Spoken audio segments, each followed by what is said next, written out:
अक्सर हम अपनी डे टू डे लाइफ में इस तरह के सेंटेंस बोलते ही बोलते हैं, जैसे कि मुझे काम करने दो, मुझे खाना खाने दो, मुझे जाने दो, मुझे जवाब देने दो, मुझे बताने दो, मुझे सोने दो, मुझे खाने दो, मुझे पीने दो।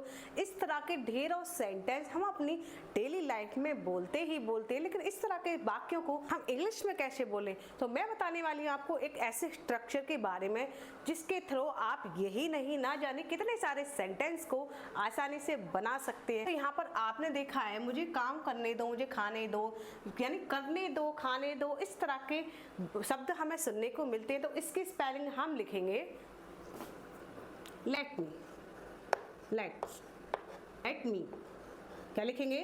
Let me. तो चलिए बनाते हैं। पहला सेंटेंस हमारा मुझे काम करने दो, तो इसको हम बनाएंगे लेट मी। करने की हो गई डू और काम की हो गई work. Let me do work, मुझे काम करने दो। ठीक है। नेक्स्ट सेंटेंस है मुझे खाना खाने दो, तो इसको हम इंग्लिश में बनाएंगे लेट मी ईट। खाने की हो गई ईट और खाना food. Let me eat food, मुझे खाना खाने दो। नेक्स्ट सेंटेंस है मुझे जाने दो, तो इसको हम बनाएंगे इंग्लिश में लेट मी, जाने की क्या हो गई? गो।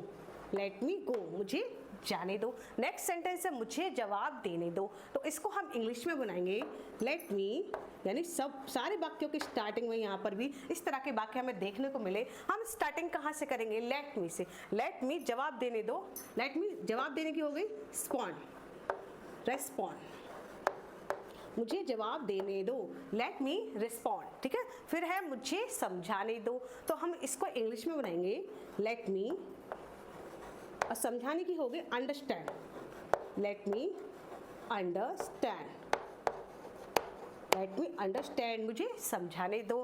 फिर है मुझे उसे बताने दो और मुझे आराम करने दो। तो इन वाक्यों की इंग्लिश क्या होगी, इसका जवाब दीजिए आप कमेंट बॉक्स में। ये आपका होमवर्क, देखते हैं कौन इन वाक्यों का सही सही जवाब देता है। तो अगर आप भी इंग्लिश सीखना चाहते हैं इस तरह से, यानी बिना किसी रूल्स के, बिना किसी रूल को फॉलो करे इंग्लिश सीखना चाहते हैं, तो आप मेरे चैनल से जुड़ सकते हैं। उसके लिए आप मेरे चैनल बीना वरुण गुप्ता को फॉलो कर लीजिए। एंड वीडियो पसंद आई तो वीडियो को लाइक शेयर करना ना भूलिए।